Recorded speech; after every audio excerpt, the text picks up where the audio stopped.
R. Kelly stepping out of jail, shrouded in a gray hoodie 3 days after a judge ordered him locked up until he could pay 8 months of back child support.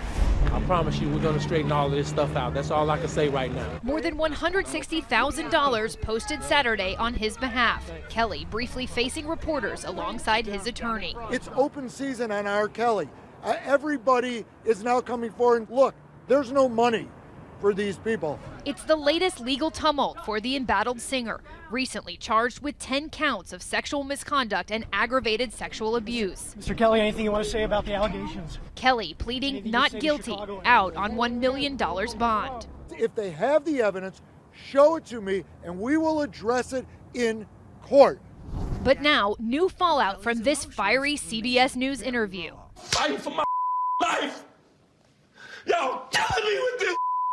Another woman coming forward after seeing the spectacle, saying she's willing to testify about how Kelly allegedly assaulted her when she was just 13. Writing in a statement, he needs to tell the truth and he needs to stop playing the victim. He was the adult and I was the child.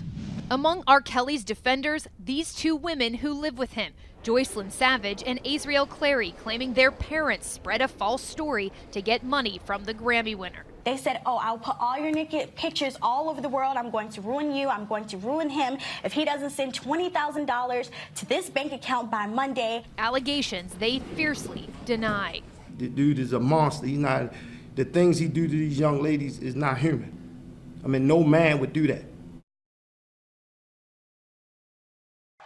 Overnight, President Donald Trump's personal attorney, Rudy Giuliani, reversing course, canceling his controversial trip to Ukraine. I've decided, Sharon, I'm not going to go to the Ukraine. But he's not ruled out appealing to the Eastern European country in the future. Giuliani originally planned to meet with Ukrainian leadership in an attempt to politically hurt Joe Biden, the current 2020 Democratic frontrunner. You build America. We build America. I guarantee you, Joe Biden will not get to Election Day without this being investigated. The former New York mayor telling reporters his agenda included asking Ukrainian officials for information on the now concluded Mueller probe and whether Biden took any actions while in office that may have benefited his son Hunter Biden, who worked for a Ukrainian energy company at the time. Giuliani's attempts met with backlash in the U.S., the Trump campaign distancing themselves, saying they're not affiliated with these probes. Last night, Giuliani claimed he acted independently. The reality is this has nothing to do with the election of 2020. If I wanted to meddle in that election, which I don't, I could have held this for a year. But earlier, the president's attorney admitted in a New York Times article that information will be very, very helpful to my client and may turn out to be helpful to my government.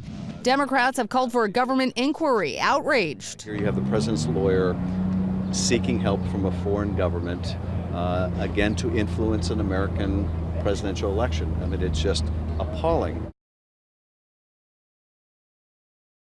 This morning, a scene of devastation in El Reno, Oklahoma. A mobile home park leveled, cars turned over, roofs ripped off buildings, homes flattened. We heard the whistling of the tornado and felt the trailer shake. It felt like the roof was like ripping and then like stuff was snapping around us. Elton Garrison rescued his family from the wreckage. What was going through your mind when you knew your parents were trapped into that rubble and you couldn't get to them? The main thing, I was trying to just get them out before that wall collapsed anymore. His son recounting how dire the situation was. If I didn't get off where I was, I would probably have a pulse sticking to me. I was on a couch. This view shows you the frightening force of this tornado, flipping these homes over, in most cases, just completely obliterating them. El Reno residents had little time to react. Those who lost everything seeking refuge in a car dealership next door. It served as a triage unit for the injured. The thing that was most devastating was when I walked in there and we have a very shiny tile floor and it was covered with blood. Authorities still searching for survivors in the wreckage. We called in USAR, that's the Urban Search and Rescue Team, and they're going to set up a grid. They're going to start at the trailer park area edge and work through that area to make sure that we got all the numbers. Several towns in the central U.S. hit hard by severe storms, injuring almost 100 people and killing at least 6. Winds of up to 145 miles an hour as the twister smashed through town in the middle of the night. Just bodies everywhere, people everywhere, don't know dead or alive. For big brands, the Super Bowl has long been an opportunity to leave an impression, and this year, that's no different. Coca-Cola, known for some memorable commercials in the past, is switching it up. The company announcing it will not run an ad during the game for the first time in over a decade.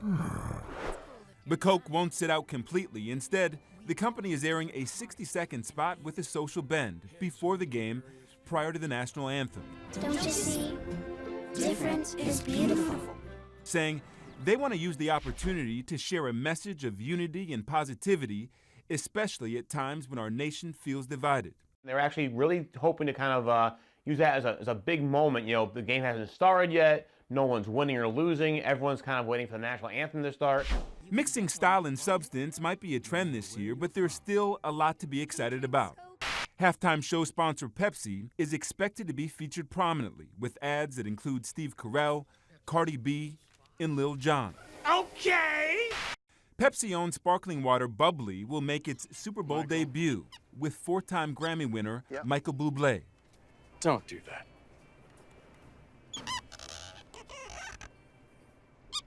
Then there's Doritos, mixing a little old and a little new with the Backstreet Boys and Chance the Rapper. 5, 6, 7, and... Kia is following the social impact trend. Instead of paying celebrities to star in their commercials, what if this year in some way it was about the rest of us? The car maker will launch a college scholarship fund. He's an incoming freshman majoring in physics, and he's only 11. I am very excited. So I've been waiting for this for a long time. Elijah Priestley is the youngest person ever to receive a full scholarship to Southern University, a historically black college in Baton Rouge. He's just starting his first semester with much older classmates. He was always engaged, always teaching the class, which was surprising. He knew way more than a lot of students. What really strikes me is when some people think that I'm 15. All right.